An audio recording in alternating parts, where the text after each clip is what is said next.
বন্ধুরা, তোমরা সবাই কেমন আছো? আশা করি তোমরা সবাই অনেক ভালো আছো। আমিও অনেক ভালো আছি। সো বন্ধুরা, আজকে আমি তোমাদের মাঝে নিয়ে আসলাম বাধা এই মুভিটি নিয়ে। আজকে আমি এই মুভিটি নিয়ে আলোচনা করব এবং এই মুভিটি আজকে আমি রিভিউ করব।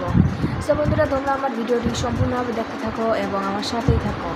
সো বন্ধুরা, ভিডিওটি দেখার আগে তোমাদেরকে একটা কথা বলতে চাই, ভিডিওটি কেটে কেটে কিংবা স্কিপ করে দেখবে না। কারণ ভিডিওটি কেটে কেটে কিংবা স্কিপ করে দেখলে ভিডিওটির সামনে পিছনের আকারে কী আছে তা কিন্তু কিছুই বুঝতে পারা যায় না।